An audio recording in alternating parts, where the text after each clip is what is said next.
نبی اکرم صلی اللہ علیہ وسلم نے فرمایا، جو شخص 2 رکعت نماز اس طرح پڑھے کہ اللہ اور فرشتوں کے سوا کسی کو بھی خبر نہ ہو، اس کو جہنم کی آگ سے بری ہونے کا پروانہ مل جاتا ہے۔ ایک حدیث پاک میں آتا ہے کہ ظہر کی پہلی 4 رکعتیں ان کا ثواب تہجد کی 4 رکعتوں کے برابر ہے۔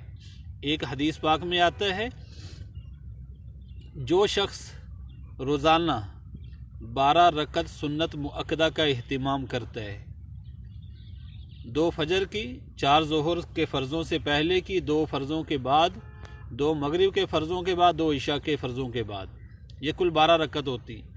جو شخص 12 رکعت سنت مؤکدہ کا اہتمام کرتا ہے، اللہ تعالیٰ اس کے لیے جنت میں ایک محل بنا دیتا ہے۔ ایک حدیث پاک میں آتا ہے، جس شخص کو کوئی حاجت پیش آئے، وہ 2 رکعت نماز پڑھ کر اللہ تعالیٰ سے مانگے، اللہ تعالیٰ اس کی وہ حاجت پوری فرما دیتا ہے۔ ایک حدیث پاک میں آتا ہے، جو شخص 2 رکعت نماز پڑھ کر اپنے گناہوں کی معافی مانگتا ہے، اللہ تعالیٰ اس کے گناہ معاف فرما دیتا ہے۔ یہ میں وہ بتا رہا ہوں جو 2 رکعت نماز پر اللہ تعالیٰ انعامات عطا فرماتا ہے، ایسے بڑے بڑے انعامات 2 رکعت نماز پر۔ ایک صحابی رضی اللہ عنہ گھر میں آئے، بیوی سے پوچھا کچھ ہے کھانے کو؟ بیوی نے کہا کچھ نہیں، آٹا ختم ہے۔ تو انہوں نے بیوی سے کہا کہ تم گھر میں نماز پڑھو، 2 رکعت نماز، میں مسجد میں جا کے پڑھتا ہوں۔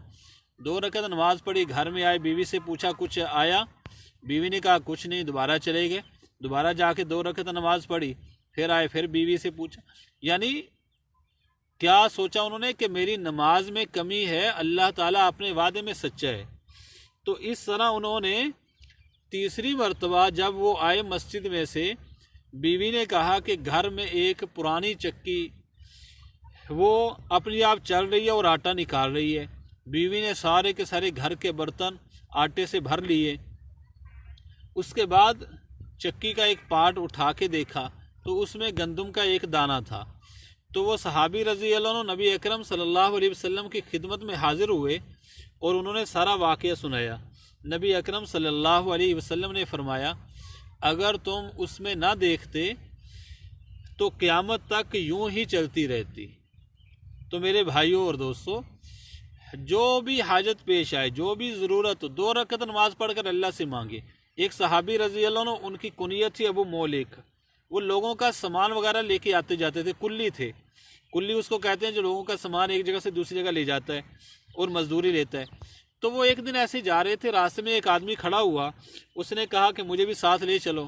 اس نے اپنے پیچھے اس کو سوار کر لیا گھوڑے پہ۔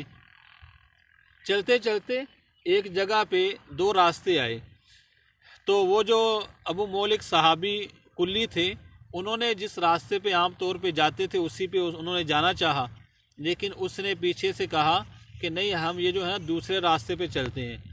تو اس نے کہا میں نے یہ راستہ دیکھا نہیں۔ اس نے کہا میں بارہا گیا ہوں اس راستے پہ، بہت گھاس بھی ہے جانور کے لیے اور اس کے علاوہ پانی وغیرہ بھی عام ہے۔ وہ شریف آدمی چل پڑا، تو وہ راستہ جو تھا وہ ایک جنگل بیابان پہ جا کے ختم ہوا، جہاں پہ لوگوں کی کھوپڑیاں اور ہڈیاں پڑی ہوئی تھی۔ تو یہ ڈاکو پیچھے سے اترا اور کہنے لگا کہ میں تجھے قتل کرتا ہوں۔ قتل کرنے لگا۔ اس نے کہا بھائی تیرا مقصد یہ سامان ہے، یہ گھوڑا لے لے، یہ سامان لے لے، لیکن مجھے چھوڑ دے۔ اس نے کہا نہیں، پہلے تجھے قتل کروں گا، بعد میں سارا سامان لوں گا۔ اس نے کہا چلو تو نے مجھے قتل تو کر ہی دینا ہے، مجھے 2 رکعت نماز پڑھ لینے دو۔ اس نے کہا ٹھیک ہے پڑھ لو۔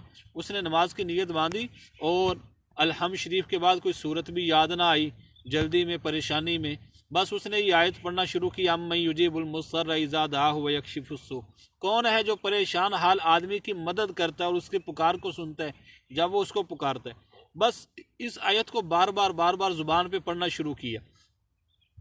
اتنے میں ایک گھوڑے پہ سوار آدمی آیا اور اس ڈاکو کو زور سے اس نے جو ہے وہ نیزہ مارا اور وہ نیچے زمین پہ گرا، جہاں پہ گرا وہاں سے آگ بھٹکی۔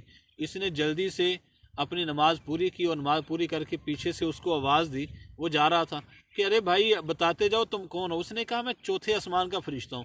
جب تم نے پہلی مرتبہ یہ آیت پڑھی تو پہلے آسمان پہ چیخو پکار شروع, کھڑکیاں دروازے آپس میں بجنے لگ گئے. جب تم نے دوسری مرتبہ پڑھی تو دوسرے آسمان پہ چیخو پکار شروع ہوئی. جب تم نے تیسری مرتبہ پڑھی تیسرے آسمان پہ ایک آواز آئی کہ پریشان حال آدمی ہے, اس کی مدد کی جائے. تو میں چوتھے آسمان سے آیا ہوں.